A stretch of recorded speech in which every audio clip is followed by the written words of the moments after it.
My girlfriend blocked me on everything after I tried to talk about our future. I couldn't reply. So I emailed her landlord and withdrew as the guarantor on her lease.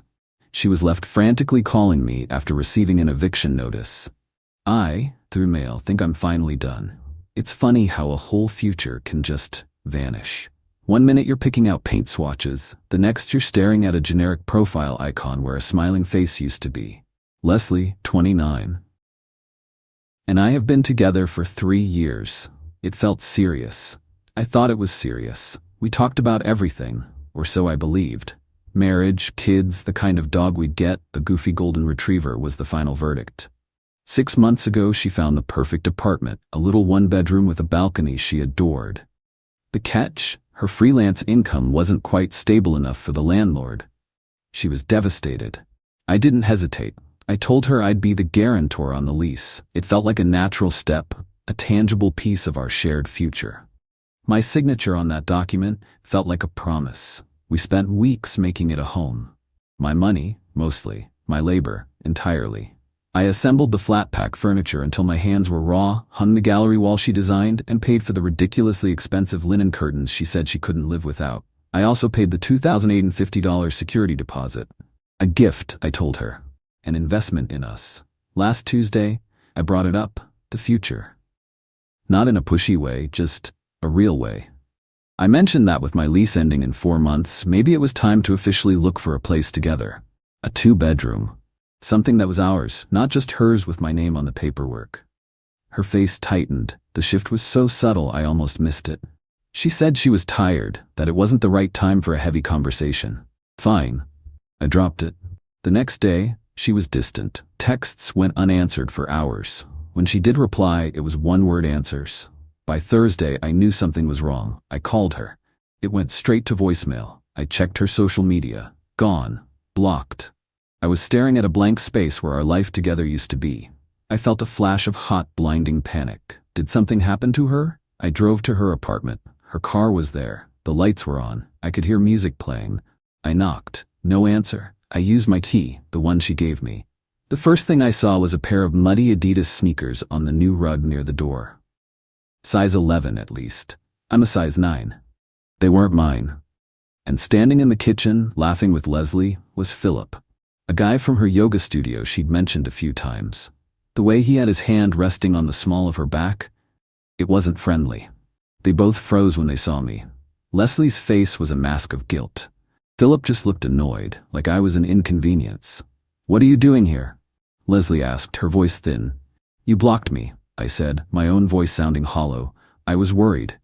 "You should have called," she said, not meeting my eyes. "I did. You blocked my number." The silence was deafening. Philip, to his credit, at least had the decency to look slightly uncomfortable.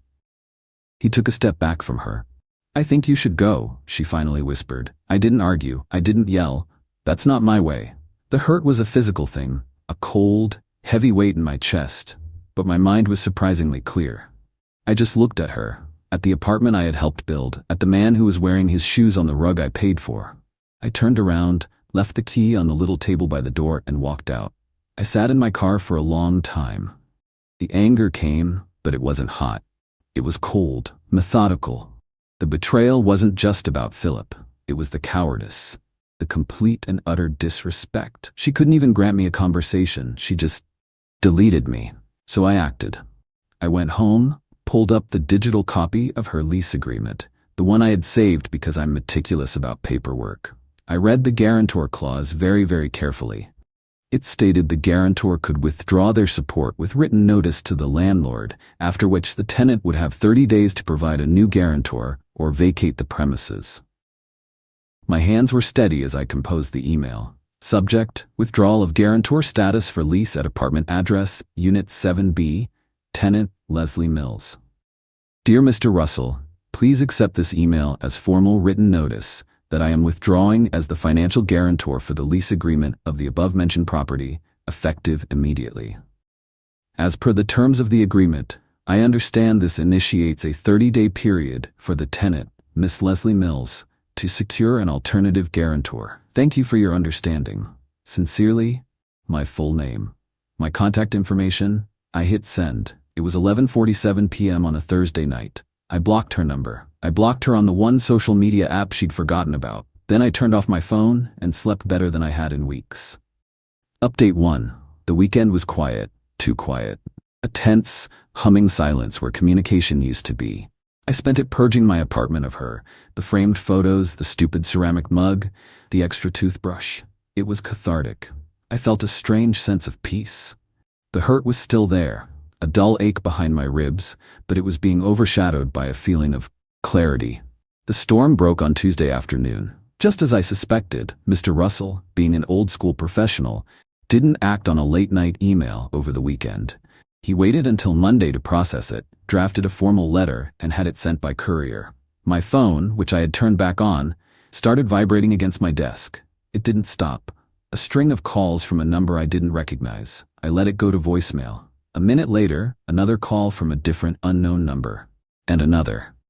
Then came the emails. My inbox exploded. The first one was from Leslie, her tone frantic. Subject, call me right now. What did you do? I just got a letter from my landlord. An eviction notice. It says you withdrew as guarantor? Is this a joke? It says I have 30 days to find a new one or I'm out. You can't do that. Call me immediately. This is insane. It wasn't an eviction notice, of course. It was a notice to cure or quit, a formal warning. But her panic was real. 5 minutes later, another one. Subject, seriously, answer your phone. My dad can't do it. His credit is a mess. You know that. You're trying to make me homeless. After everything, this is how you react? Unbelievable. You're being so childish. The lack of self-awareness was staggering. The sheer, unadulterated entitlement. There was no apology, no acknowledgement of the Adidas sneakers or the man attached to them. Just rage that her safety net had been pulled away. Then Philip decided to weigh in. An email from his account. Subject, a word, dude. I don't know what your problem is, but you need to fix this. Leslie is a wreck. You're putting her in a terrible position because you got your feelings hurt. Whatever happened between you two is your business, but messing with her housing is way over the line. Man up and call her landlord back. Don't be that guy. Don't be that guy. That one almost made me laugh. I was that guy. The guy who paid the security deposit. The guy who assembled her bed. The guy she hid from while she entertained her new boyfriend. I didn't reply to any of them. Instead, I started a new folder in my email account. I labeled it correspondence. I saved screenshots of the emails. I documented the call log. I was building a record. It felt like the right thing to do. The methodical thing to do. Leslie must have realized her anger wasn't working because the tone of her emails shifted around midnight. The rage was replaced by a cloying, manipulative sweetness. Subject, please. Okay, I know you're hurt. I should have told you about Philip. I was scared. It just happened, but we can talk about this. Please don't do this to me. I love that apartment.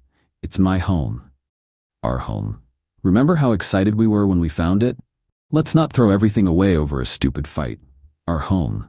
She had the audacity to call it our home. I thought about her panic, her world being upended not by some grand, elaborate scheme, but by a single, quiet email and the predictable, bureaucratic process that followed. The satisfaction I felt wasn't about revenge, it was about balance. It was about the world making sense again. Update 2. The desperation has escalated. When the direct approach failed, Leslie and Philip pivoted to social pressure. It started with a text from a mutual friend, Alexis. Hey, I don't want to get in the middle of anything, but Leslie called me, crying. She said you're trying to get her kicked out of her apartment? Is everything okay? This was the part I was dreading, but also the part I had prepared for. I refused to let them control the narrative. Me, hey Alexis, I appreciate you reaching out. It's a difficult situation. The short version is that I went to her apartment last week after she stopped responding to me, and I found her with someone else, a guy named Philip. She had blocked me without a word. The only thing I did was remove myself from a legal and financial obligation I was no longer comfortable with. Her housing situation is a direct consequence of her own choices. I'm truly sorry she's upset, but I didn't create this problem. I hit send. It was factual, calm, and void of any overt anger. A few hours later, Alexis replied. Alexis, oh, wow, she did not mention that part. At all. I'm so sorry. One by one I got similar messages. I gave them all the same concise explanation. The tide of sympathy, I imagined, did not flow in the direction she had hoped. Meanwhile, Leslie seems to have realized that her name is on the lease, but my money paid for almost everything inside. A new email arrived. Subject: the apartment stuff. Since you're being like this, I'll need you to come get your things. But we need to discuss what's yours. The couch, for instance. I picked it out. And the TV. I use it every day. It seems unfair for me to lose my home and my furniture.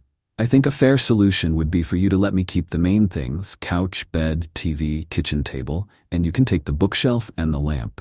Also, you owe me for half of the last 2 hydro bills. I read the email twice. The sheer nerve. She wanted me to leave thousands of dollars of furniture as a parting gift for her infidelity, and she wanted me to pay her for hydro. My response was immediate. I created a spreadsheet. Column A, item. Column B, purchase price. Column C, link to the online receipt. Column D, owner. My name was in every single cell. At the bottom, a separate entry.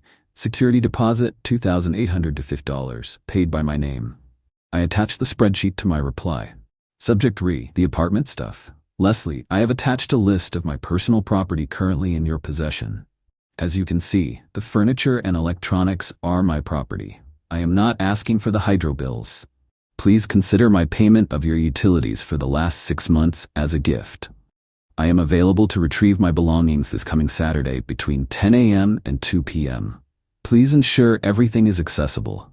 I will be bringing a friend to help me move. Regarding the $2,850 security deposit which I paid, I will be formalizing my claim to have it returned to me by the landlord upon the termination of your lease. I suggest we coordinate to make this process smooth. Thank you. The response from Philip was almost instantaneous. Subject: unbelievable. Are you kidding me? A spreadsheet? You're really going to take a girl's bed? We're not leaving you a dime of the security deposit. You gave that to her as a gift. You can't just take back a gift. A written admission of their intent. I dragged it right into my correspondence folder. They still don't get it. They think this is an emotional drama. It's not. It's just paperwork. It's just cause and effect. Final update. It's over. The dust has settled, and the final picture is clearer than I could have imagined. The moving day was an exercise in tense silence. I showed up at 10 a.m. with my friend Randy. Philip was there, standing behind Leslie with his arms crossed. Leslie had tried a new tactic. She had moved the small things into a pile by the door. The major furniture was still arranged perfectly. "That's what you can take," she said. I didn't argue. I simply told her, the alternative to this being a smooth process is me requesting a civil standby from the police to prevent a breach of the peace while I retrieve my documented property. It's your choice, but either way, my things are leaving today. The phrase civil standby and the implication of uniformed officers at her door did the trick. She and Philip stood by in furious silence as Randy and I dismantled and moved everything: the couch, the TV, the dining set, the bed.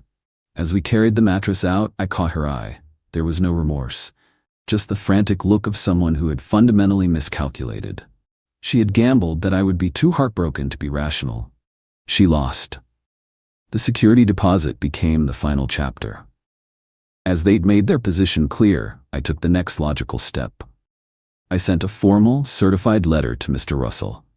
In it, I stated that I was the original payer of the $2,850 deposit, attached the bank statement as proof, and formally requested that upon the termination of Miss Leslie Mills' tenancy, the deposit and any accounting of deductions be sent directly to my address. I sent a copy to Leslie so she knew it was official. The ball was out of her court. I heard through Alexis that Leslie couldn't find a new guarantor. Philip, it turns out, talks a big game but has a credit score that would make a loan shark laugh. He wasn't an option. With the 30-day deadline approaching, she was forced to give notice and break her lease. About 2 weeks after she moved out, I received an envelope from Mr. Russell's management company. Inside was a check and a statement. He had deducted $600 for a lease-breaking fee and some minor cleaning charges, as per the agreement. The check was for the remaining $2,250. Some people might have let the $600 go. I am not some people. It was my money, and her actions caused the deduction. I filed a claim in small claims court for exactly $600, citing the lease-breaking fee as a direct result of the situation she created. I attached her emails and Philip's, showing their refusal to cooperate. Faced with a court summons, a mountain of evidence, and the prospect of explaining all this to a judge, she folded. 2 days before the court date, I received an e-transfer for $600. No message. Just the money. I canceled the claim. Leslie and Philip are apparently living in his tiny shared bachelor apartment across town. Their social circle has shrunk considerably now that the full story is known. As for me, I'm good. The other night I was putting together a new bookshelf in my apartment, my own apartment, that feels fully mine. The cold anger has faded, replaced by a quiet sense of satisfaction. Not a gleeful feeling of revenge, but the simple contentment that comes from restoring order. They'll never see their own actions as the catalyst. In the story they tell, I'm sure I'm the cold, calculating monster. And that's okay. I don't need them to get it. I didn't do it for them. I did it for me. I closed the file,